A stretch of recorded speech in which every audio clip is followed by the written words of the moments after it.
Malam merambat pelan di kota yang tak pernah benar-benar tidur, saat suara sirine polisi sayup terdengar dari kejauhan, mengiringi langkah seorang pria berseragam yang berdiri diam di bawah temaram lampu jalan, menatap sebuah foto usang dalam genggaman tangannya.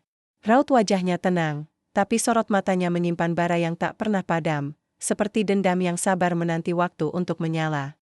Di sisi lain kota, sorak-sorai masyarakat menyambut kepulangan seorang pahlawan, tanpa tahu bahwa sorotan cahaya itu tengah membakar hati seseorang dalam diam. Dan malam itu, untuk pertama kalinya dalam bertahun-tahun, langkah pria itu mantap menuju sebuah rencana yang akan mengubah hidup banyak orang. Tapi siapa yang benar-benar tahu, siapa pemberian? Siapa yang diburu? Langit di atas kota Arga mulai menguning saat senja datang menyapu hiruk-pikuk sore hari. Di tengah keramaian kendaraan yang berlomba dengan waktu, seorang pria berdiri di depan gedung markas besar kepolisian wilayah timur. Seragam dinasnya masih rapi, meski sudah lusuh oleh waktu dan terik tugas lapangan. Wajahnya keras, matanya tajam, dan senyumnya, jikapun muncul, lebih mirip ancaman daripada sapaan. Itulah Aldo. Seorang penyidik senior, terkenal karena taktik keras dan pendekatannya, yang nyaris selalu mengabaikan prosedur halus. Ia bukan polisi yang disukai semua orang, tapi ia ditakuti.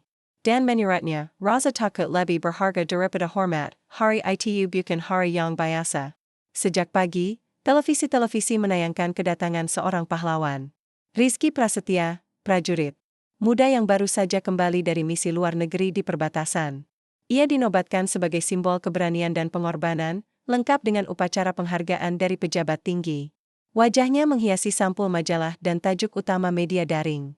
Di media sosial, tagar pulang pahlawan menggema bagaikan nyanyian kemenangan. Aldo menatap layar televisi yang tergantung di ruang tunggu markas, rahangnya mengeras. Pria itu, Rizky, bahkan belum 2 tahun bergabung dengan militer, tapi sudah dielu-elukan seakan ia malaikat bersayap. Sementara dirinya, sudah lebih dari 2 dekade berkubang di lorong-lorong gelap penyelidikan, menangani kasus yang tak pernah disorot kamera. Tapi tidak pernah ada yang peduli. Tidak ada panggilan pahlawan untuknya. Hanya laporan rutin dan permintaan tambahan. Jam lembur, hebat juga anak muda itu, ya, ujar salah satu rekan, tanpa sadar menyalakan percikan yang mendidih di dada Aldo. Ia tak menjawab. Matanya tetap tertuju pada layar, mengamati Sari, wanita di samping Rizky yang menampakkan senyum lembut, tenang, sederhana, tapi memikat. Ada sesuatu dalam tatapannya yang membuat Aldo tak bisa mengalihkan pandang. Bukan karena kecantikan semata, tapi sesuatu yang lebih dalam.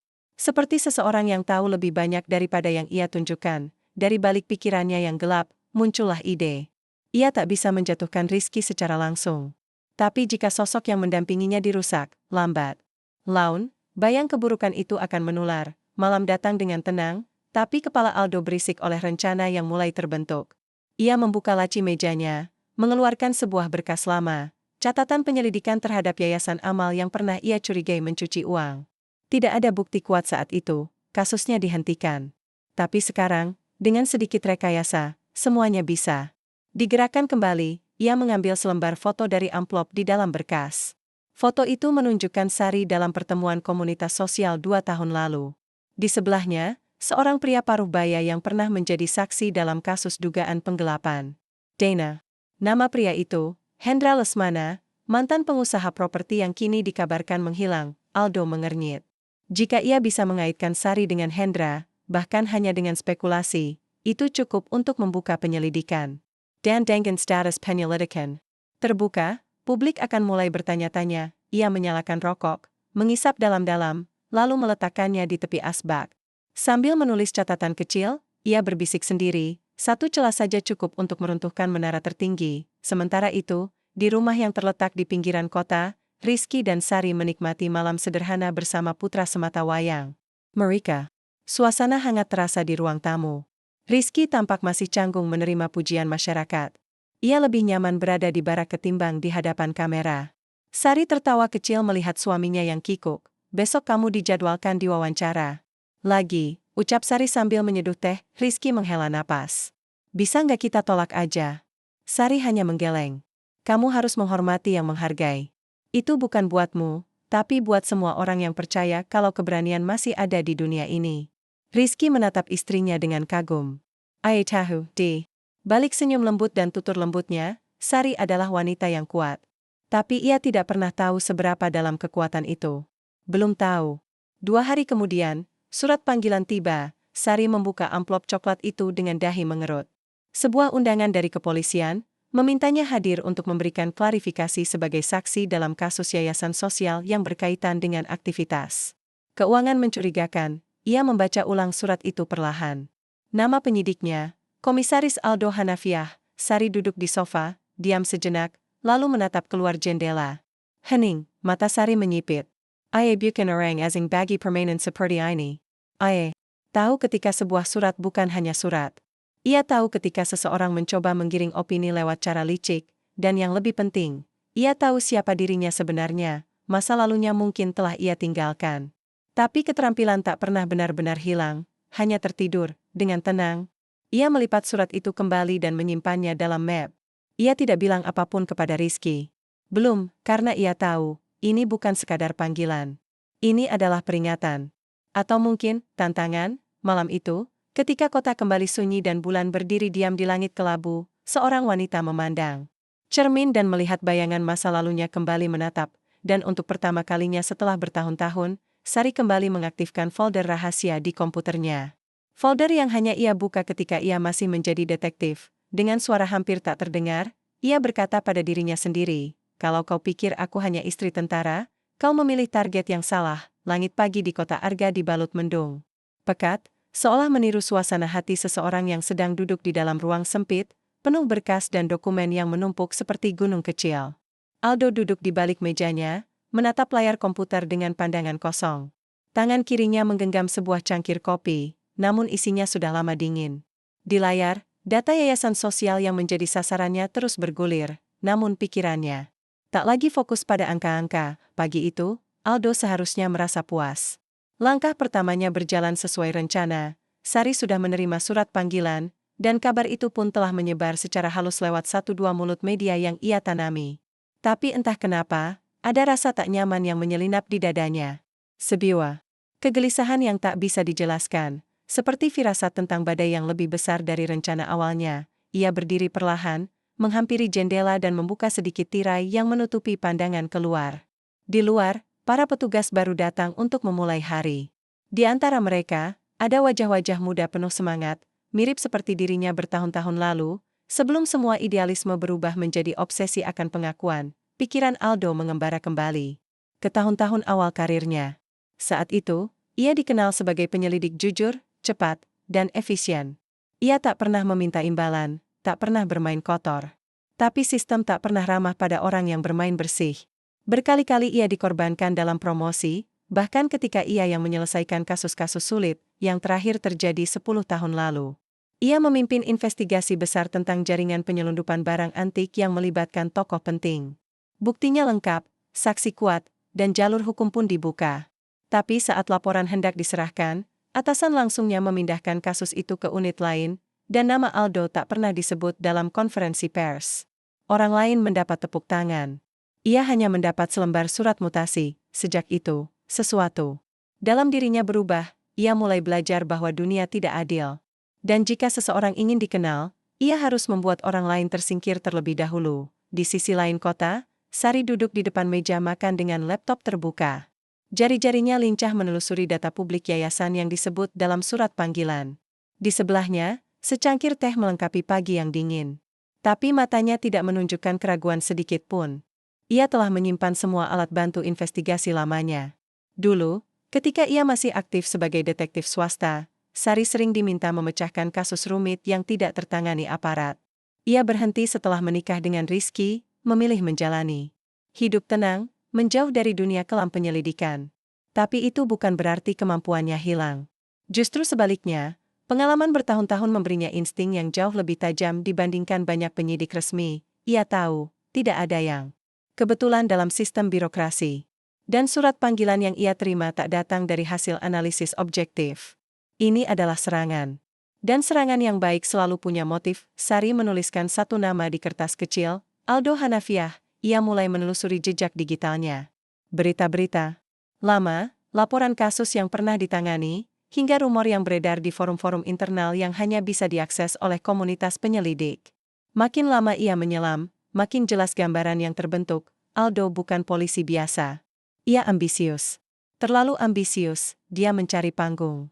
Dan sekarang dia pilih aku sebagai jalan pintas, gumamnya. Di luar kamar, Rizky sedang bermain dengan anak mereka. Suara tawa kecil terdengar mengisi rumah. Sari memandangi mereka dengan tatapan kosong sesaat. Bukan karena takut, tapi karena ia tahu, jika ia melawan, ini bukan lagi sekadar tentang membersihkan nama, ini soal menjaga keluarganya dari bahaya yang tidak terlihat. Di markas kepolisian, Aldo akhirnya memanggil salah satu anak buahnya. Seorang inspektur muda bernama Fikri. "Kamu pernah dengar nama Hendra Lesmana?" tanya Aldo, membuka percakapan tanpa basa-basi. Fikri mengangguk. "Mantan pebisnis properti. Hilang sekitar 3 tahun lalu. Kasusnya belum jelas.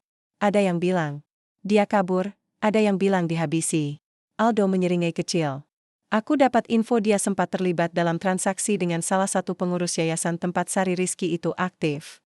Coba gali lebih dalam. Kalau bisa temukan hubungan itu lebih konkret, kita punya alasan kuat buka penyidikan." Fikri tampak ragu. "Tapi bukti langsungnya, cari narasi," potong Aldo tajam. "Bukan bukti. Itu urusan belakangan." Nada suara itu dingin. Fikri tidak berani membantah. Sementara itu, Sari menemui seorang pria di sebuah kafe kecil dekat stasiun. Namanya Seno, mantan rekan kerja sewaktu ia masih menjadi detektif. Kini Seno bekerja sebagai analis sistem di perusahaan teknologi, namun ia masih menyimpan semua akses ke jaringan informasi yang dalam. "Jadi kamu yakin ini jebakan?" tanya Seno sambil menyesap kopi. Sari mengangguk pelan. "Bukan hanya itu. Aku curiga dia sedang cari cara menjatuhkan Rizky lewat aku. Hila juga. Tapi mesakakal. Nama suamimu terlalu bersinar akhir-akhir ini. Banyak yang merasa tenggelam." Sino lalu menyodorkan flash disk kecil. Di situ ada rekam jejak penyidik bernama Aldo. "Aku ambil dari log internal. Tapi hari-hari, kalau dia tahu kamu menyelidiki balik, dia bisa makin berbahaya." Sari menggenggam flash disk itu erat. "Aku sudah siap. Ini bukan pertama kalinya aku menyentuh bayangan gelap." Malam harinya, di rumah, Rizky akhirnya merasa ada sesuatu yang disembunyikan istrinya. Saat makan malam, Sari lebih banyak diam. Matanya kadang terpaku pada layar laptop, dan ia tampak seperti sedang menghitung sesuatu di kepalanya. "Kamu yakin semuanya baik-baik aja?" tanya Rizky pelan. Sari menoleh dan tersenyum. "Ya, semuanya baik." Tapi Rizky mengenal Sari terlalu dalam. Ia tahu senyum itu bukan jawaban jujur, namun ia memilih diam. Karena ia juga tahu, jika Sari tidak bicara, itu artinya ia sedang melindungi sesuatu. Atau seseorang. Aldo kembali ke apartemennya malam itu dengan langkah berat. Meski rencananya berjalan, ada sesuatu yang mengganggu pikirannya. Bayangan Sari tidak seperti yang ia bayangkan. Ia berharap wanita itu akan panik, mencari perlindungan, atau menyerah. Tapi tidak. Dari laporan orangnya, Sari bahkan mulai menggali informasi tentang dirinya. Dan itu berbahaya. Aldo menyalakan rokoknya, memandangi langit-langit kosong. Dulu, ia selalu percaya bahwa musuh yang paling sulit dikalahkan adalah musuh yang tenang. Dan Sari terlalu tenang. Apakah ia salah menilai? Atau lebih buruk lagi, apakah Sari bukan sekadar istri tentara? Di tengah malam yang pekat, dua pikiran tajam mulai saling mendekat tanpa saling menyadari sepenuhnya betapa rumitnya permainan ini akan menjadi. Karena dalam perang diam-diam seperti ini, bukan yang terkuat yang menang, melainkan yang paling sabar, dan paling paham cara menunggu saat yang tepat untuk menusuk. Hari itu, matahari tampak enggan menyinari kota Arga. Awan abu menutup langit sejak pagi, menyisakan rasa dingin yang merambat masuk ke sela-sela waktu. Di dalam ruang tamu rumah Sari, aroma kopi baru diseduh menguar samar, menemani pagi yang terasa lebih berat dari biasanya. Sari duduk di depan laptopnya dengan sorot mata tajam, seperti seseorang yang tengah mengurai benang kusut satu persatu. Di layar, berbagai data dan catatan bertebaran. Ia tidak bekerja seperti orang panik, justru sebaliknya. Setiap langkahnya tenang dan penuh perhitungan. Pengalaman bertahun-tahun sebagai detektif tak mengizinkannya bertindak gegabah, terlebih saat lawan yang dihadapi adalah seseorang seperti Aldo. Ia menyusun ulang timeline kasus yang dikaitkan padanya. Setiap pertemuan, acara, dan transaksi yayasan dicocokkan dengan arsip yang ia simpan secara pribadi. Semuanya masih tampak bersih. Tak ada kejanggalan besar yang bisa ditarik menjadi tuduhan serius. Namun justru karena itu, ia makin yakin, Aldo tidak sedang mencari kebenaran. Ia sedang membangun ilusi. Sari menarik napas dalam. Ia sadar permainan ini tidak akan selesai hanya dengan membantah atau menghindar. Ia harus menyerang. Tapi bukan dengan amarah, melainkan dengan ketenangan yang mematikan. Sementara itu, di kantor polisi wilayah timur, Aldo tengah menyusun narasi baru. Ia duduk dengan lengan bersilang, mendengarkan laporan dari Fikri yang baru kembali dari lapangan. Data terakhir dari rekening yayasan menunjukkan adanya transfer dari rekening atas nama Hendra Lesmana ke rekening operasional yayasan, 2 tahun lalu, ucap Fikri, meletakkan map hijau di meja. Aldo membukanya cepat. Matanya menyapu angka demi angka. Meskipun nominalnya kecil, tetapi cukup untuk menjadi celah. Ia tersenyum samar, bagus. Ini bisa kita jadikan dasar untuk pembukaan investigasi awal, katanya. Fikri menelan ludah. Tapi Bu Sari saat itu belum menjadi pengurus inti. Dia hanya relawan. Aldo melirik, tajam. Tak masalah. Yang penting, nama dia ada di daftar acara waktu dana itu digunakan. Itu cukup untuk panggilan lanjutan. Fikri hanya mengangguk pelan, enggan menentang. Di dalam benaknya, ada keraguan, tapi ia belum cukup berani untuk melawan atasannya. Sore itu, Rizky pulang lebih awal dari markas militer. Ia membawa mainan kecil untuk anak mereka, tetapi pikirannya tidak benar-benar tenang. Ia telah lama mencium ada yang tidak beres dari raut wajah Sari, meski istrinya selalu tampak tenang. Mas, panggil Sari, sambil menatap suaminya yang baru melepas sepatu. Kamu masih ingat cerita tentang Aldo Hanafiah? Rizky menoleh cepat. Aldo? Polisi itu? Sari mengangguk. Aku rasa dia yang ada di balik surat panggilan itu. Rizky duduk, menatap istrinya serius. Kamu yakin? Sari menarik map dari meja dan menyodorkannya. Aku sudah telusuri. Polanya mirip dengan beberapa penyelidikan bermotif pribadi yang pernah kutangani dulu. Dia menciptakan dasar yang rapuh, lalu membesar-besarkan kasusnya agar terlihat penting. Rizky membaca sekilas catatan yang diberikan. Ia tidak meragukan analisis Sari. Ia tahu betul siapa wanita yang duduk di depannya, bukan hanya seorang ibu rumah tangga biasa. Di balik kelembutannya, Sari adalah pemikir yang tajam, seseorang yang tidak bisa ditaklukkan oleh ancaman semu. Aku akan cari tahu dari jalur militer apakah ada koneksi atau tekanan tertentu terhadapnya, ujar Rizky akhirnya. Tapi kamu harus hati-hati. Orang seperti dia nggak bakal tinggal diam kalau merasa dikalahkan. Sari mengangguk. Aku tahu. Justru itu sebabnya aku nggak akan menyerah. Di malam yang sama, Aldo menerima pesan anonim. Sebuah email dengan subjek, berhenti sebelum kau jadi berita. Di dalamnya hanya ada satu kalimat, jika kau terus menyentuh sesuatu yang bukan milikmu, kau akan terbakar oleh apinya. Aldo terdiam sejenak, lalu tertawa kecil. Ia mengira ini hanya usaha Sari menakut-nakutinya.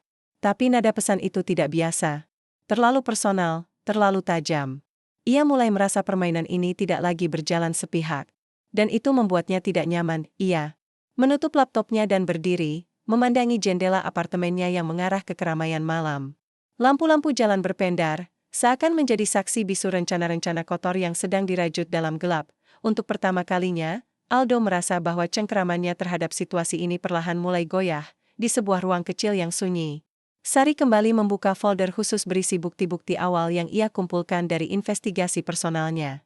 Ia telah berhasil melacak 3 kasus sebelumnya yang ditangani Aldo, yang semuanya memiliki pola sama, diawali dengan kecurigaan lemah, diikuti pemberitaan miring, dan diakhiri dengan pencitraan besar-besaran terhadap Aldo, tapi dari semua kasus itu, satu yang menarik perhatiannya.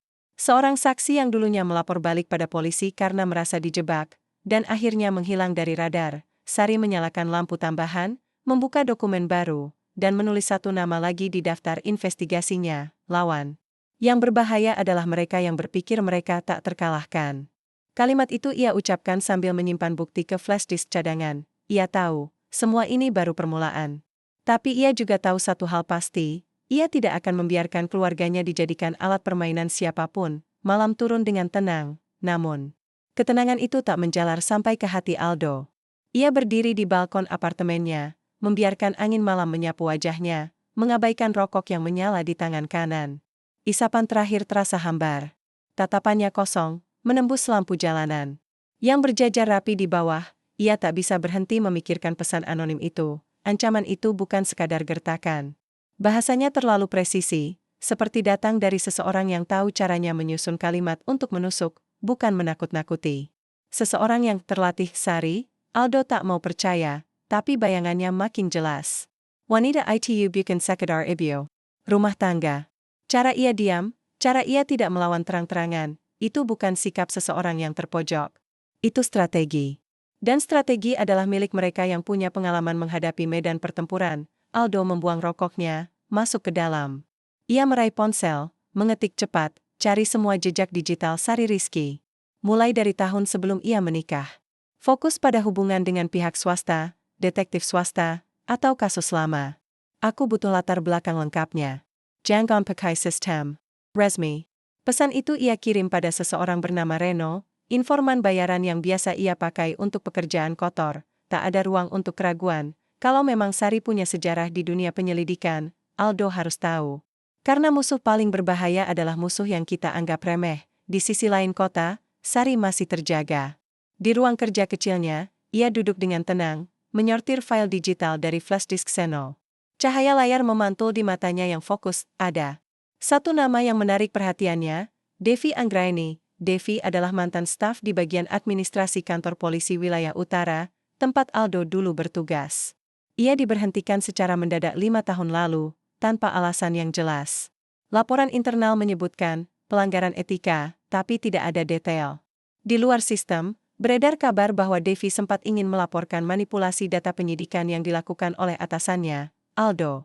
Sari membuka akun media sosial lama Devi, yang tampaknya sudah lama tidak aktif. Namun dari jejak komentar, ia menemukan satu petunjuk. Devi kini bekerja di toko buku kecil di pinggiran kota. Sari segera mencatat alamatnya. Ia tahu informasi seperti ini bisa menjadi kunci. Keesokan paginya, Sari menyamar. Ia mengenakan sweater abu-abu dan topi hitam, menutupi sebagian wajahnya. Ia pergi sendiri, tak memberitahu Rizky kemana tujuannya. Ia tidak ingin melibatkan suaminya lebih jauh sebelum segalanya jelas. Toko buku itu kecil, terjepit di antara dua ruko tua. Tidak banyak pelanggan pagi itu. Seorang wanita muda, tampak kelelahan namun ramah, menyusun buku di rak. Dari wajahnya, Sari yakin itu Devi. Permisi. Mbak Devi, ya? Tanya Sari pelan. Wanita itu menoleh. Matanya sempat panik sesaat. Iya, ada yang bisa saya bantu? Aku cuma mau bicara tentang seseorang bernama Aldo Hanafiah. Pukit. Wajah Devi langsung berubah. Aku nggak tahu apa-apa soal dia, jawabnya cepat. Sari tidak mundur. Aku tahu 5 tahun lalu kamu hampir melapor sesuatu. Tapi suaramu dibungkam. Sekarang aku butuh bantuannya. Aku sedang diserang oleh dia. Dan aku tahu kamu pernah merasakannya lebih dulu. Devi terdiam. Suasana toko seolah membeku. Setelah beberapa detik yang terasa sangat lama, akhirnya Devi mengangguk pelan. Ikut aku ke belakang. Di ruang kecil di balik rak-rak buku, Devi mulai bercerita. Aku dulu staf administrasi. Banyak lihat laporan yang gak sinkron. Ada berkas yang diubah, saksi yang hilang. Awalnya aku pikir cuma kelalaian. Tapi, setelah kulacak lebih dalam, ternyata semua kasus itu bikin nama Aldo makin naik daun. Aku pernah kumpulkan bukti. Tapi sebelum aku bisa melapor, seseorang meretas laptopku. Semua data hilang. Esoknya, aku dituduh menyalahgunakan akses sistem. Aku dipecat, dan disuruh diam. Dan kamu memang diam sampai sekarang? Tanya Sari. Devi menghela napas. Aku takut. Tapi aku masih simpan satu salinan cetak. Aku sembunyikan. Aku nggak tahu itu masih bisa berguna atau enggak. Bisa. Sangat bisa. Devi menatap Sari dalam-dalam. Kalau aku kasih kamu itu, kamu yakin bisa bongkar dia? Sari mengangguk. Aku nggak janji bisa menjatuhkan dia sendirian. Tapi aku janji, dia nggak akan lolos tanpa perlawanan. Sementara itu, di ruang kerjanya yang mulai sesak dengan kertas dan rencana, Aldo menerima kiriman pertama dari Reno, laporan. Itu tipis, tapi isinya tajam. Sari pernah terlibat dalam penyelidikan korupsi perusahaan multinasional yang menyeret nama besar di pemerintahan. Saat itu ia bekerja sebagai detektif independen, dan kasus itu berhasil dibuka hanya karena laporan rahasia yang ia susun. Aldo menutup berkas itu pelan. Jadi kau bukan sembarang istri prajurit, ya? Ia tertawa, pelan, getir. Tapi tawanya berakhir cepat. Ini bukan lagi sekadar urusan reputasi, ini mulai berubah menjadi perang. Malam hari, di rumah mereka, Rizky duduk menunggu Sari pulang. Jam sudah menunjukkan hampir pukul 9 malam, dan ini bukan kebiasaan Sari. Begitu pintu terbuka, Rizky berdiri. Dari mana kamu? Sari menutup pintu dengan tenang. Aku dapat sesuatu hari ini. Ia menyerahkan map coklat. Di dalamnya, bukti fisik yang bisa menjadi titik awal untuk membalik keadaan. Rizky membaca sekilas. Matanya membesar. Sari, ini serius. Kalau kamu salah langkah, dia bisa balik menyerang kamu secara hukum. Aku tahu, ucap Sari lirih. Tapi kalau aku diam, dia akan terus menyerang. Kamu nggak sendiri. Aku di sini. Sari memandang suaminya lama, lalu mengangguk. Untuk pertama kalinya dalam beberapa hari terakhir, matanya sedikit teduh, tapi mereka berdua tahu, pertempuran ini belum mendekati puncaknya, dan langit tampaknya akan makin gelap sebelum akhirnya terang kembali. Hujan turun deras di kota Arga. Malam itu, air mengguyur atap rumah Sari seperti amarah langit yang tertumpah. Di dalam ruang kerja, lampu meja menjadi satu-satunya sumber cahaya. Rizky duduk di samping Sari, menatap lekat dokumen-dokumen yang baru saja dikembalikan Devi. Foto-foto, print data lama, dan salinan email, semuanya disusun rapi, namun menyimpan kengerian diam-diam. Rizky membalik halaman demi halaman. Kalau ini benar, dia bukan cuma manipulatif. Dia berbahaya. Sari mengangguk perlahan. Dia sudah menyingkirkan setidaknya 2 saksi kunci dari kasus sebelumnya. Satu pensiun dini, satu lagi menghilang. Tidak ada kabar. Rizky meletakkan dokumen. Kita nggak bisa bertindak gegabah. Kita harus buat semuanya tercatat. Legal. Kalau nggak, kita justru yang terjebak. Sari menatap suaminya. Aku butuh akses ke arsip lama di kejaksaan. Ada berkas yang kemungkinan belum dihapus. Tapi aku nggak bisa masuk pakai nama sendiri. Rizky berpikir sejenak, lalu berkata, aku punya kenalan di bagian arsip. Dulu dia bantu penyusunan kasus besar waktu aku di misi luar kota. Aku akan coba hubungi dia. Sorry mengganggu Pelen. Kita harus gerak cepat. Aku yakin Aldo sedang menyusun langkah balasan. Aldo benar-benar sedang menyusun langkah. Di ruang kerjanya yang kini menjadi markas pribadi penuh skema dan foto-foto, ia duduk memandangi papan strategi. Di sana tergantung foto Sari, Rizky, yayasan tempat Sari aktif, dan beberapa titik merah yang menghubungkan informasi satu ke lainnya. Ia tahu Sari mulai menggali masa lalunya. Dan itu membuatnya tak bisa berdiam diri. Dia terlalu dekat dengan sesuatu yang seharusnya dia tinggalkan. Gumamnya, ia menekan tombol intercom dan memanggil Fikri. Ketika pria itu masuk, ekspresinya tampak lelah. Ada kabar dari bagian forensik digital? Tanya Aldo. Sudah dicek. Jejak penyimpanan data di laptop Sari bersih. Tapi kami curiga dia punya penyimpanan eksternal, jawab Fikri. Cari sampai dapat.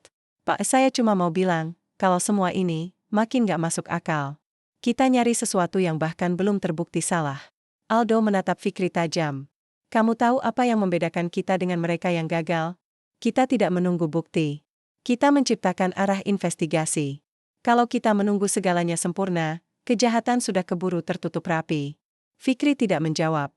Dalam hatinya, suara ragu mulai membesar. Tapi dia juga tahu, bantahan pada Aldo bisa berujung pada nasib seperti Devi, atau lebih buruk. 2 hari kemudian, Rizky dan Sari menemui kenalan lama Rizky, Pak Darman, staf arsip kejaksaan yang sudah menjabat lebih dari 20 tahun. Meski rambutnya sudah memutih dan jalannya melambat, matanya masih tajam. Di ruangan kecil penuh rak besi dan bau kertas tua, Pak Darman membuka laci rahasia. Aku nggak bisa kasih kalian semua, tapi ini, katanya sambil menarik map berdebu. Ini salinan penyidikan awal dari kasus Bayu Tunas Sejahtera. Perusahaan yang waktu itu ditangani Aldo. Kasus ini dihentikan tiba-tiba, padahal bukti awalnya kuat. Sari langsung mengenali nama itu.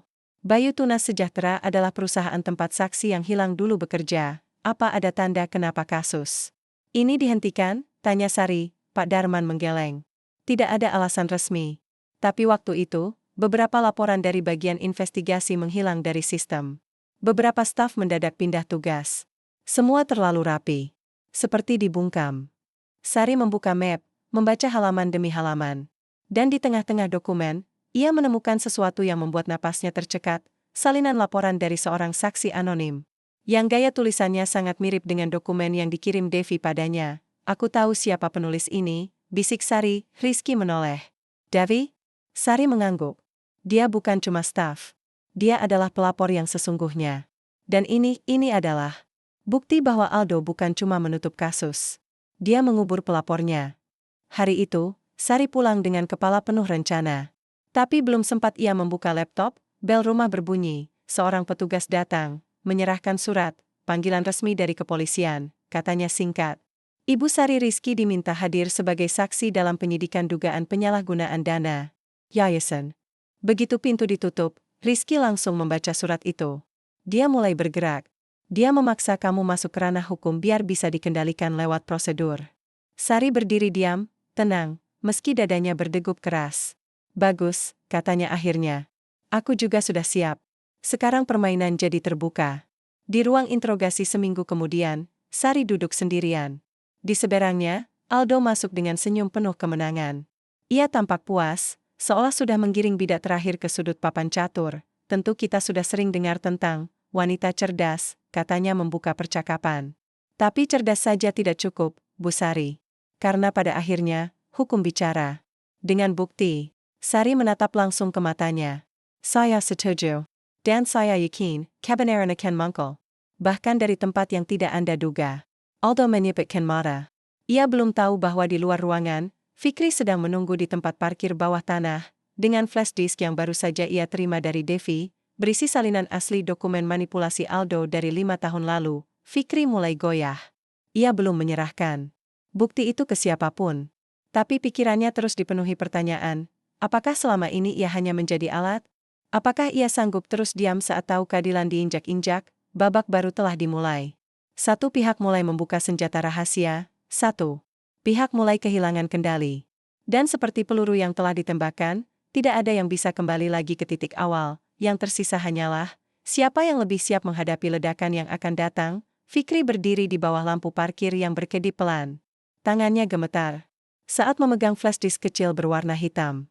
Ia merasa seperti sedang menggenggam bom waktu. Satu keputusan, entah menyerahkan atau menyembunyikan bukti itu, akan menentukan kemana hidupnya akan bergulir. Langkah kaki di belakangnya mengejutkan Fikri. Ia segera menoleh. Seorang pria berjubah jaket hujan mendekat. Fikri, suara itu datang dari pria yang selama ini mengisi malam-malam gelisahnya. Reno. Fikri mengangguk pelan. Kamu yang diminta Aldo untuk carry later belakang sorry, kan? Reno menyeringai. Bukan kuma later belakang. Dia juga minta saya cari titik lemahnya. Tapi masalahnya, perempuan itu nggak punya kelemahan konvensional. Semakin saya gali, saya malah nemu sesuatu yang nggak beres dari pihak Aldo. Jadi kamu tahu? Tahu, ujar Reno. Tapi saya bukan polisi. Saya hanya tukang gali informasi. Dan saya tahu kapan harus berhenti gali sebelum terkubur hidup-hidup. Fikri menatap flash disk di tangannya. Kalau aku serahkan ini ke pihak luar, hidup ke selesai. Tapi kalau aku simpan, aku ikut berkontribusi dalam semua kebusukan ini. Reno menepuk pundaknya. Kamu harus putuskan sendiri, Fik. Mau terus jadi bayangan seseorang, atau jadi manusia utuh yang bisa lihat dirinya di cermin tanpa muak. Fikri tidak menjawab. Di ruang interogasi, Sari duduk kembali menghadapi Aldo untuk sesi pemeriksaan. Kedua. Kali ini, ekspresi Aldo lebih kaku. Ia tak lagi bicara dengan nada sarkas atau meremehkan. Ia menyadari ada sesuatu yang berbeda dalam sorot mata Sari, ketenangan yang mengancam. Yayasan tempat Anda aktif menerima dana dari berbagai donatur, ucap Aldo datar. Salah satunya tercatat atas nama perusahaan cangkang yang tidak terdaftar. Secara resmi. Apa Anda tahu soal itu? Sari menatapnya tajam. Kalau benar itu perusahaan cangkang, kenapa data itu bisa lolos dari sistem audit selama 3 tahun? Aldo terdiam sesaat. Pertanyaan saya adalah, apakah Anda mengetahui aliran dana tersebut berasal dari sumber yang ilegal? Tidak, jawab Sari tegas. Dan saya rasa ini bukan pertanyaan investigatif, ini adalah upaya kriminalisasi. Aldo bersandar di kursi. Ia tak menyangka akan dibalas secepat itu. Sari menyambung, saya juga ingin menyampaikan bahwa saya memiliki dokumen mengenai penghilangan barang bukti dalam kasus Bayu Tunas Sejahtera. Dokumen yang dimaksud berisi intervensi pihak penyidik terhadap hasil forensik digital. Wajah Aldo menegang, dan saya juga punya saksi yang siap bicara, yang dulu dibungkam dan dipecat secara tidak adil. Di tempat lain, Fikri akhirnya memutuskan untuk menemui seseorang, jaksa muda bernama Dira, yang dikenal bersih dan tak bisa disuap. Mereka bertemu di kedai kecil dekat kompleks kejaksaan. Aku punya sesuatu yang bisa mengubah kasus besar, ucap Fikri setelah basa-basi. Dira menaikkan alis. Kamu sadar apa yang kamu bawa bisa jadi membuatmu dikejar dari segala arah? Aku sadar, jawab Fikri. Ia menyerahkan flash disk. Semua ada di sini. Bukti penyalahgunaan kekuasaan, manipulasi kasus, bahkan intervensi terhadap saksi. Semuanya. Dira menerima benda kecil itu seolah itu adalah bukti pembunuhan berantai. Aku nggak bisa jamin kamu aman, tapi aku janji akan pastikan bukti ini diproses secara resmi. Fikri mengangguk. Ia merasa seperti baru bernapas setelah bertahun-tahun terendam air. Malam itu, Aldo duduk di ruangannya sendirian. Telepon berdering. Ia tahu itu bukan telepon biasa. Nomornya hanya muncul kalau ada masalah besar. Aldo. Berkas Bayu Tunas Sejahtera kembali masuk ke sistem. Dan namamu tercantum sebagai penyidik utama, ujar suara berat di seberang. Aldo mengepal tangan. Tidak mungkin. Itu sudah ditutup. Semuanya sudah dibersihkan. Kelihatannya tidak, Aldo. Dan kabarnya, seseorang dari dalam timmu sendiri menyerahkan bukti. Kamu tahu artinya? Aldo berdiri dari kursinya, wajahnya memerah. Siapa yang berani? Kami tidak bisa lindungi kamu kalau ini terus berkembang. Kamu harus lakukan sesuatu. Sekarang. Klik, panggilan berakhir, tapi degupan keras di kepala Aldo baru saja dimulai. Ia menghantam meja dengan keras. Ini bukan lagi permainan kucing dan tikus, ini pertempuran untuk bertahan hidup. Sementara itu, Sari dan Rizky mengatur pertemuan tertutup dengan Dira. Di dalam ruangan kecil yang dilengkapi dengan perangkat pengaman, Dira memutar rekaman digital dari flash disk Fikri. Dalam rekaman itu, terdengar suara Aldo sedang memerintahkan pemusnahan file, serta mengarahkan staf untuk mengganti hasil analisis saksi. Suara itu jelas dan tidak terbantahkan. Dira menatap Sari dan Rizky. Kalau ini bocor ke publik, bisa jadi ledakan besar. Nama-nama yang disebut dalam rekaman ini bukan hanya polisi. Ada pejabat sipil, pengacara, bahkan tokoh partai. Sari menatap Dira dengan tatapan teguh. Saya tidak peduli siapa yang jatuh, selama kebenaran berdiri. Sudah terlalu lama kita. Biarkan tikus jadi raja. Beberapa hari kemudian, kabar itu mulai merebak. Awalnya dari unggahan anonim di forum keadilan. Lalu disusul oleh investigasi independen jurnalis muda yang berhasil mewawancarai Devi. Potongan rekaman beredar di media sosial, dan dalam hitungan jam, nama Aldo meledak, bukan sebagai polisi teladan, tapi sebagai simbol dari kebusukan yang disembunyikan di balik seragam. Aldo dipanggil ke komisi etik. Ia datang dengan setelan rapi, tapi wajahnya kusut. Wartawan mengepungnya, menanyakan soal manipulasi kasus, intervensi saksi, hingga kekerasan dalam penyelidikan. Satu pertanyaan menghantam keras, Pak Aldo, bagaimana Anda menjelaskan bahwa semua kasus besar yang Anda tangani selalu berakhir tanpa kejelasan, dan semua saksi utama menghilang secara misterius? Aldo diam. Untuk pertama kalinya dalam hidupnya, ia tidak punya kata-kata. Di rumah mereka, Sari dan Rizky duduk berdampingan. Di ruang tamu, televisi menayangkan berita tentang pembukaan kembali kasus-kasus lama oleh kejaksaan. Nama Aldo terus disebut. Dan di layar, terpasang wajah Devi, tersenyum saat keluar dari gedung perlindungan saksi. Dia akhirnya bebas, bisik Sari. Dan kamu berhasil, jawab Rizky. Sari menggeleng pelan. Film, ini baru permulaan. Kita baru mengoyak lapisan. Terluar. Masih banyak wajah-wajah yang harus dibuka. Rizky tersenyum samar. Tapi kamu sudah menang atas yang paling jahat, ketakutan. Sari menatap jendela. Di luar sana, langit mulai cerah. Tapi ia tahu, ketenangan ini belum lama. Karena luka-luka yang terbuka, kadang membawa lebih banyak darah daripada luka yang disembunyikan. Dan perang belum benar-benar usai. Malam itu, kota Arga tampak sunyi. Tapi di balik keheningan, badai mulai mengendap di bawah permukaan. Di ruang konferensi sebuah hotel tua yang disulap jadi pos rahasia, Aldo duduk bersama dua pria berpakaian sipil. Mata mereka tajam, percakapan di antara mereka terdengar seperti bisikan maut. Kita harus hancurkan dia sebelum dia masuk ke meja pengadilan, ucap salah satu pria. Kita sudah terlalu jauh untuk menyerah sekarang. Aldo menyalakan rokoknya. Tangan kirinya masih bergetar sejak pemanggilan etik itu. Ia tahu satu langkah lagi yang salah, dan semua akan runtuh. Aku punya daftar orang yang masih loyal. Kita akan lakukan pembersihan cepat. Tapi kita harus bikin seolah-olah ini kerjaan luar. Serangan eksternal, bukan internal. Dan Sari harus diam. Kali ini, benar-benar diam. Sementara itu, Sari tengah menyiapkan pertemuan rahasia dengan seorang mantan jaksa yang sempat menangani berkas Aldo sebelum dimanipulasi. Namanya Ibu Kartika, sudah pensiun, Tapi memorinya masih tajam seperti belati. Mereka bertemu di sebuah kafe tua di pinggiran kota. Udara dingin, dan suasana terasa suram. Bu Sari, kamu berani sekali menyentuh ini lagi, ucap Kartika. Orang-orang di dalam sistem tidak semuanya diam karena takut. Sebagian karena mereka terlalu dalam untuk mundur. Sari menatapnya. Justru itu, Bu. Saya nggak cari pengakuan. Saya cari pembenaran buat semua korban yang diseret dalam kebusukan ini. Kartika menghela napas. Saya masih simpan salinan notulensi rapat investigasi.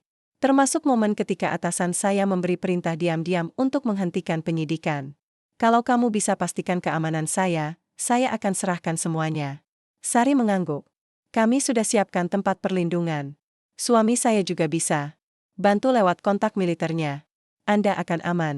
Kartika menunduk, lalu membuka tas kecilnya. Di dalamnya, sebuah flash disk merah tua. Ini kuncinya. Tapi kamu harus siap. Begitu ini terbuka, semua pihak, termasuk yang berkuasa saat ini, tidak akan tinggal diam. Sore harinya, Sari dan Rizky kembali ke rumah. Tapi mereka tidak sadar bahwa sejak 2 hari lalu, rumah mereka telah dipasangi alat pelacak. Kamera kecil tersembunyi di bawah meja dan mikrofon di lampu ruang tamu. Aldo sudah melangkah lebih jauh dari yang pernah ia lakukan. Dari ruang kontrol tersembunyi, ia menyaksikan setiap pergerakan Sari dan Rizky. Besok dia akan menemui Jaksa Dira lagi. Dan itu akan jadi hari terakhirnya di luar tahanan, gumam Aldo. Kalau dia muncul dengan bukti itu, aku tamat. Tapi kalau dia menghilang, maka semuanya akan kembali seperti semula. Ia memencet tombol. Siapkan mobil. Siapkan 2 orang. Malam ini, kita tangkap dia. Bukan secara hukum, tapi secara fungsional. Di sisi lain kota, Fikri kembali bertemu dengan Dira. Wajah Dira tegang. Kami baru saja kehilangan akses ke beberapa file bukti yang kamu serahkan. Seseorang dari dalam kejaksaan masuk ke sistem dan menghapusnya, ujar Dira. Fikri menggeleng. Tak percaya. Aku sudah buat cadangannya. Tapi kalau mereka bisa masuk sistem, itu berarti mereka punya orang di dalam. Dan itu bisa berarti nyawa kita juga sudah dihitung. Dira menatapnya tajam. Kamu masih bisa mundur, Fik. Tapi aku akan teruskan ini. Bahkan jika harus sendirian. Fikri menarik napas panjang. Aku tidak akan lari. Sudah terlalu banyak yang hancur karena kita diam. Mereka tak tahu, saat itu juga, 2 pria bertopeng tengah mengikuti pergerakan Sari dari kejauhan. Mobil hitam tanpa plat nomor terparkir tak jauh dari rumah. Mesin menyala. Lampu. Dematikan *** tengah malam, Sari hendak keluar rumah. Ia ingin memastikan flash disk dari Kartika diamankan. Rizky sedang mandi ketika ponsel Sari berdering. Nomor tak dikenal. Kalau kau ingin kebenaran tetap hidup, jangan keluar rumah malam ini. Suara di seberang dingin, lalu sambungan terputus. Sari menoleh ke jendela. Dari kejauhan, ia melihat pantulan cahaya merah kecil, seperti laser penembak. Rizky, teriaknya. Rizky keluar tergesa, melihat ke arah Sari yang sudah tiarap di lantai. Tiba-tiba, kaca jendela pecah. Peluru menancap di rak buku. Rizky menarik Sari, membawanya ke dapur. Ia mengambil pistol dari laci bawah, satu-satunya warisan militer yang ia simpan. Mereka tiarap di dapur, napas keduanya memburu. Kita tidak aman lagi di sini, bisik Rizky. Sari mengangguk. Kita harus kabur. Tapi bukan untuk sembunyi. Kita ke rumah Devi. Dia punya koneksi ke jurnalis yang bisa rilis ini. Semua dalam semalam. Rizky menatap istrinya. Kamu yakin? Kali ini, kita mainkan kartu terakhir. Pagi hari, berita mengejutkan muncul di berbagai media lokal dan nasional. Rekaman rahasia penyalahgunaan kekuasaan beredar luas. Nama-nama besar disebut. Bukti visual, suara, hingga transkrip lengkap. Semuanya diluncurkan secara masif lewat jaringan jurnalis independen yang bekerja sama dengan Devi. Nama Aldo terpampang besar, disertai gelar polisi atau penghancur kebenaran. Aldo melihat layar televisi di ruang kerjanya. Tangannya menghancurkan remote hingga pecah. Ia tahu, ini bukan sekadar serangan media, ini akhir dari reputasi, dan akhir dari kekuasaannya. Telepon berdering. Kali ini dari Kapolres. Aldo, datang ke kantor. Sekarang juga. Bawa semua dokumen, dan bersiap untuk diperiksa. Klik, tak ada lagi ruang untuk lari. Sore itu, saat hujan turun perlahan di kota Arga, mobil Sari melaju menuju Kejaksaan Tinggi. Di dalamnya, ia membawa salinan terakhir semua bukti. Rizky duduk di sampingnya. Wajah mereka lelah, tapi sorot. Mata mereka tak lagi gentar. Mungkin ini terakhir kali kita pegang kendali, ujar Rizky. Kalaupun iya, kita sudah cukup memberi perlawanan, jawab Sari. Mobil berhenti.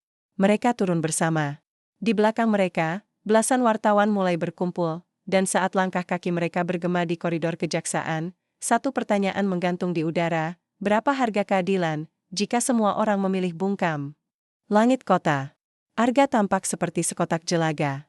Awan hitam menggantung berat, seolah ikut memendam semua kebenaran yang selama ini ditekan di dalam sistem yang membusuk.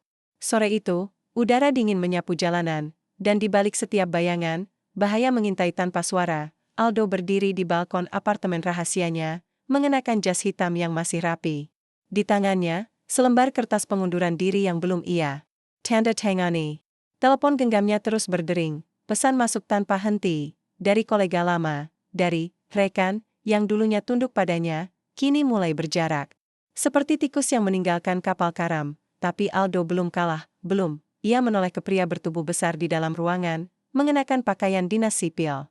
Wajahnya datar, mereka pikir permainan selesai karena media sudah bicara.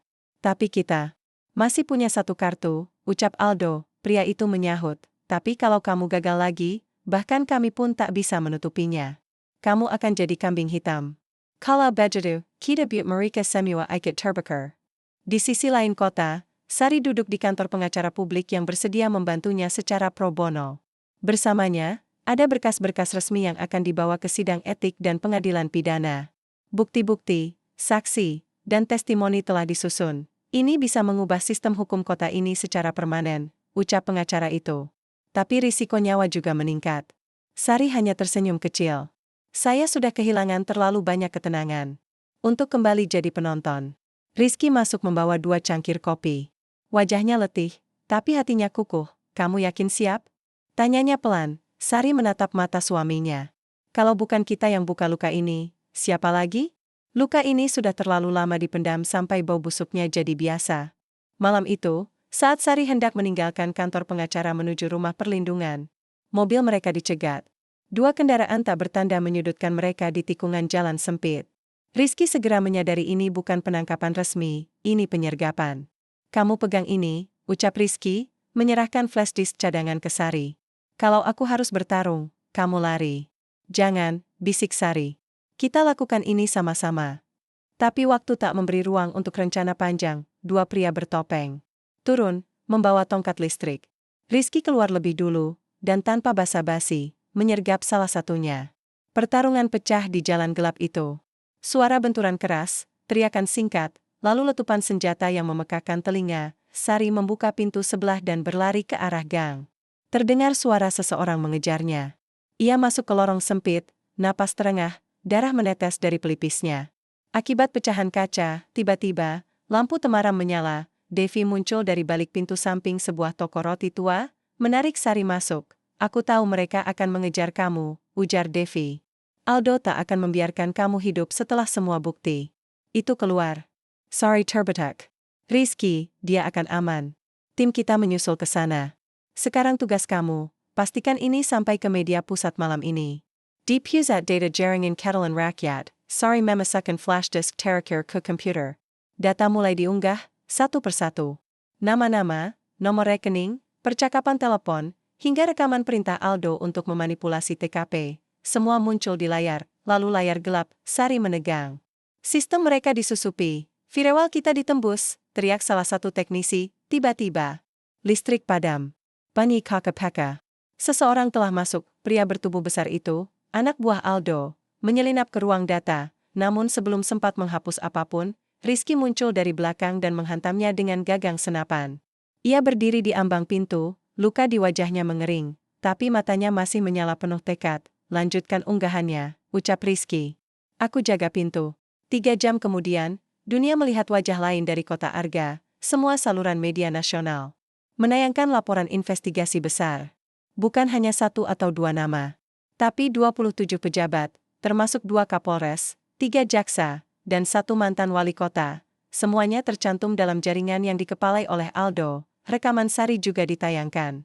Suaranya tenang, tapi penuh daya. Ini bukan soal membongkar masa lalu. Ini soal menyelamatkan masa depan dari orang-orang yang menyalahgunakan kekuasaan demi kekebalan abadi. Malam itu, untuk pertama kalinya dalam karirnya, Aldo tidak bisa menyetir arah opini publik, ia hanya bisa menonton, tapi ia belum menyerah. Pagi buta, saat semua orang sibuk menonton berita, Aldo menghilang dari pengawasannya, kabar buron menyebar cepat. Polisi dalam status pengejaran. Ironis. Tapi nyatanya, pria itu masih punya satu niat terakhir, membunuh nama Sari secara pribadi. Ia menyusup ke rumah perlindungan, menyamar sebagai pengantar logistik. Tapi Sari sudah menduganya. Ia berdiri di ruang tamu saat Aldo masuk, menodongkan pistol. Permainan berakhir, Bu Detektif, gumam Aldo, tepat.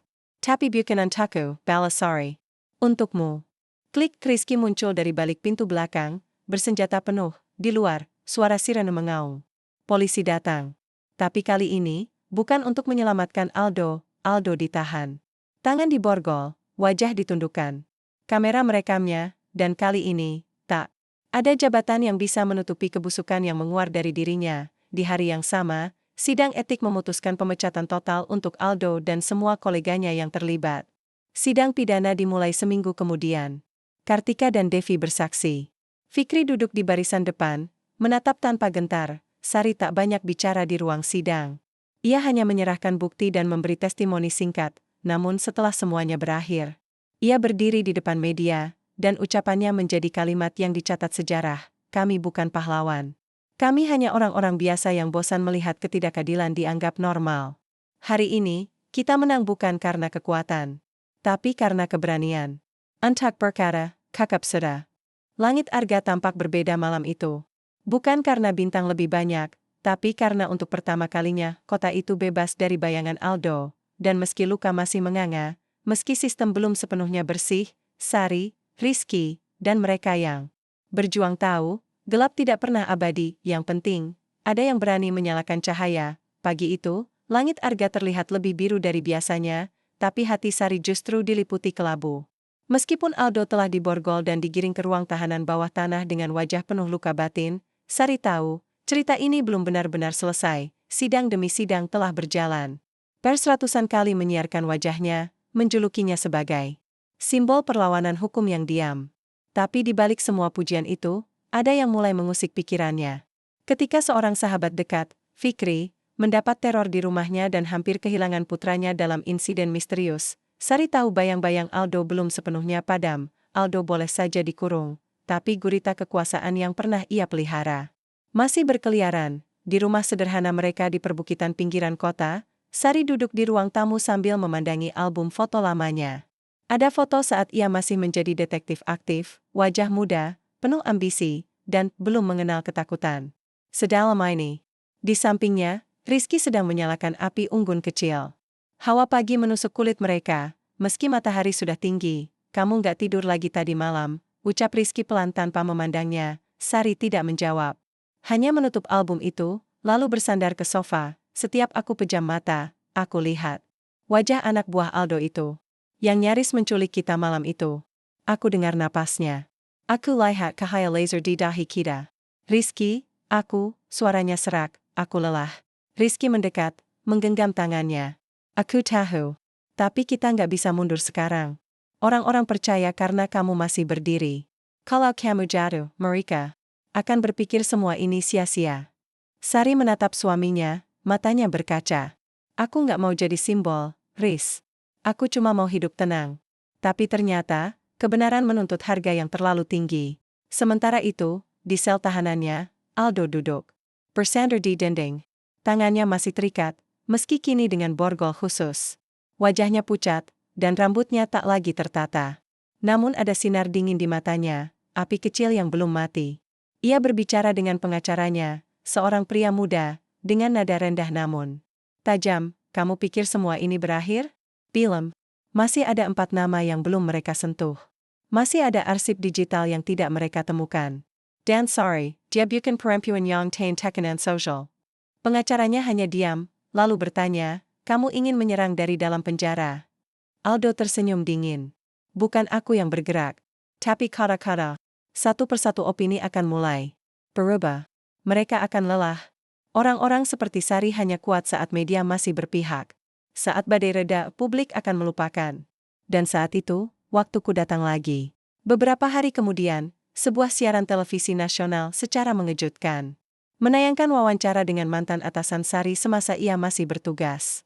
Pria itu berbicara ambigu, menyebut bahwa Sari memiliki masa lalu penyelidikan yang tidak sepenuhnya bersih, dan bahwa ada prosedur yang ia langgar ketika menjadi detektif. Malam itu, tagar Sari manipulatif menjadi tren di media sosial. Sari terpaku di depan layar.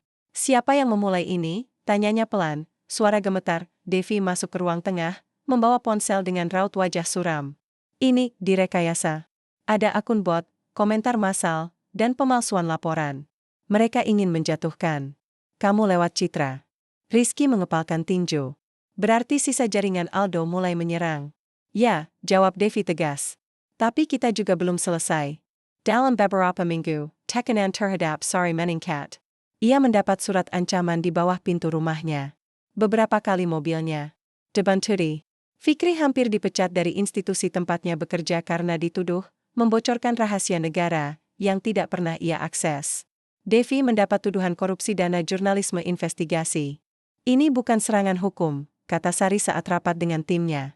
"Ini pembunuhan karakter. Mereka tidak lagi butuh senjata.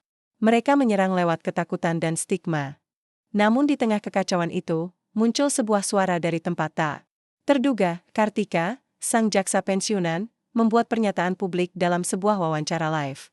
Ia menyatakan bahwa Sari tidak hanya jujur dalam penyelidikannya, tetapi juga pernah menyelamatkan seorang saksi kunci yang hendak dibunuh oleh jaringan Aldo bertahun-tahun lalu.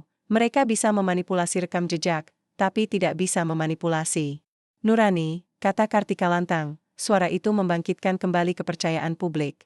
Wajah Sari kembali menghiasi berita, bukan sebagai penjahat, tapi sebagai korban kekuasaan yang menolak tunduk, namun beban emosi yang terus menumpuk mulai mempengaruhi kesehatan Sari. Ia mulai sering sakit kepala, sulit tidur, dan kehilangan nafsu makan. Suatu malam, saat Rizky bangun untuk mengambil air, ia menemukan Sari duduk di dapur, menggigil meski mengenakan jaket tebal. "Aku merasa mereka akan menang lagi," bisik Sari, hampir tak terdengar. Rizky memeluknya erat. "Tidak. Karena kamu sudah melawan sejauh ini. Kamu mungkin lelah, tapi bukan kalah. Kamu tetap jadi nyala api bagi mereka yang selama ini hidup dalam kegelapan." Puncaknya terjadi saat Sari diundang untuk berbicara di Universitas Arga dalam diskusi publik soal integritas hukum. Aula penuh. Di depan ratusan mahasiswa hukum, aktivis, wartawan, dan warga, Sari berdiri dengan tubuh lemah, tapi mata yang tetap nyala. "Saya bukan pahlawan. Saya manusia biasa. Tapi saya berdiri di sini karena saya tahu, keheningan jauh lebih menyakitkan daripada fitnah. Kalau hari ini saya dibenci karena memperjuangkan keadilan, maka biarlah kebencian itu jadi tanda bahwa saya pernah mencoba." Wan Gonsuani. Lalu tepuk tangan membuncah, bukan karena kehebatan, tapi karena keberanian. Hari-hari berikutnya berjalan lebih damai. Jaringan Aldo mulai dilumpuhkan satu persatu. Beberapa pelaku menyerahkan diri. Sistem perlahan membenahi diri, meski jalan masih panjang. Namun setidaknya, terang itu mulai terlihat. Sari dan Rizky kembali ke rumah mereka yang sempat ditinggalkan. Di sana, mereka menanam pohon kecil di halaman. "Biar nanti tumbuh," ucap Rizky, simbol bahwa apapun yang ditanam dari kebenaran akan tumbuh walau lambat, sambung Sari. Mereka saling menatap. Senyum kecil muncul di wajah keduanya, namun saat malam turun, dan Sari duduk di ruang baca sendirian, ia menatap langit lewat jendela. Apa benar, perjuangan ini akan cukup, pikirnya, tapi sebelum pikirannya melayang terlalu jauh, suara langkah Rizky dari dapur menenangkannya. Ia tahu, meski abu masih berserakan, api sudah menyala, dan api itu tidak akan padam begitu saja. 1 tahun telah berlalu sejak malam itu, malam ketika suara kebenaran akhirnya menggema lebih keras daripada kebohongan yang dibungkus jabatan. Kota Arga. Tak lagi sama. Udara di pusat kota terasa lebih ringan. Gedung-gedung yang dulu penuh bisik-bisik korupsi kini diawasi oleh mata-mata warga yang mulai berani bersuara. Lembaga hukum, meski belum sempurna, mulai bersih dari tangan-tangan tersembunyi yang dulu bermain di balik meja. Di sebuah rumah sederhana di pinggiran kota, Sari duduk di taman kecil miliknya. Di hadapannya, pohon yang ia dan Rizky tanam tahun lalu kini tumbuh setinggi pinggang. Daunnya hijau muda, segar, dan kuat menembus tanah yang dulu tandus. Pagi itu tenang. Untuk pertama kalinya dalam waktu yang lama, Sari bisa mendengar suara burung tanpa merasa cemas siapa yang sedang mengikutinya dari kejauhan. Rizky muncul dari dalam rumah, membawa 2 cangkir teh hangat. Masih mimpi buruk tadi malam? Tanyanya sambil duduk di bangku kayu sebelah Sari. Sari tersenyum kecil, menggeleng. Tidak. Aku mimpi tentang kamu dan aku, berdiri di depan sekolah, mengantar anak-anak masuk hari pertama. Rizky menoleh dengan alis terangkat. Anak-anak? Sari tertawa kecil. Mimpi, kan? Kadang aneh. Tapi entah kenapa, aku merasa damai. Diam sejenak. Angin pagi mengusap wajah mereka. Aku masih ingat saat pertama kali kamu bilang mau buka bukti itu ke publik, ujar Rizky pelan. Aku takut. Takut kamu terluka, takut kamu kalah. Tapi kamu tetap jalan. Dan aku tetap di sini karena kamu, jawab Sari. Kamu tidak pernah mendorongku untuk jadi kuat. Kamu cukup ada, dan itu sudah cukup. Berita tentang penangkapan terakhir dalam jaringan Aldo akhirnya muncul di layar televisi. Salah satu hakim tinggi, yang selama ini tak tersentuh, akhirnya dijatuhi hukuman seumur hidup karena terbukti menerima suap dan melindungi pelaku kekerasan hukum, Devi meliput berita itu secara langsung. Namanya kini dikenal sebagai jurnalis investigasi paling berani di kota itu. Ia tak lagi bekerja di bawah media besar, ia mendirikan medianya sendiri bersama Fikri, yang kini jadi pengajar hukum di universitas lokal, Kartika, yang sempat dikucilkan. Kini dihormati kembali. Ia membuka kelas-kelas kecil di ruang publik, mengajarkan anak-anak muda soal etika hukum dan keberanian moral, dan Aldo? Ia duduk di sel tahanan khusus, kini tanpa kuasa, tanpa sorotan, dan tanpa teman. Ia menjadi nama yang disebut dengan pelajaran pahit, bahwa kekuasaan tanpa integritas akan menghancurkan siapapun, bahkan dirinya sendiri. Satu hari, Sari mendapat undangan untuk hadir di sebuah forum keadilan nasional. Namanya diusulkan sebagai pembicara kehormatan. Tapi ia menolak dengan lembut. Ia menulis surat sebagai gantinya, saya bukan simbol. Saya hanyalah perempuan biasa yang ingin hidup di kota. Yang tidak takut pada kebenaran. Saya memilih tidak tampil lagi karena dunia tidak butuh lebih banyak wajah untuk dipuja. Dunia butuh lebih banyak hati yang berani mengatakan cukup. Hari ini, bukan tentang saya. Tapi tentang semua orang yang diam-diam menjaga cahaya itu tetap menyala. Terima kasih. Hari mulai merambat sore, Sari dan Rizky berjalan perlahan ke Era Bukit Castle di belakang rumah mereka. Di sana, angin bertiup lebih kencang, dan dari titik itu, mereka bisa melihat kota Arga secara keseluruhan. Gedung-gedung yang dulu menjulang sombong, kini tampak kecil dari atas. Lihat kota itu. Basic sorry. Dulu, aku pikir aku harus menghancurkannya. Tapi ternyata yang kita perlukan hanya menjengkelkannya siapa yang seharusnya berkuasa, rakyat. Rizky memandang ke arah yang sama. Mungkin perubahan memang tidak datang seperti badai. Ia datang seperti pagi. Perlahan, tapi pasti. Di senja itu, saat cahaya matahari mulai tenggelam di balik cakrawala, Sari menutup matanya sejenak. Di hatinya, luka belum benar-benar hilang. Tapi ia tahu, luka itu kini menjadi bagian dari kekuatan. Bukan semua orang ditakdirkan menjadi pahlawan. Tapi setiap orang bisa memilih untuk tidak diam. Dan bagi Sari, memilih untuk melawan, meski hanya satu langkah, satu bukti, satu suara, itu sudah cukup untuk menyalakan api yang tak akan pernah padam.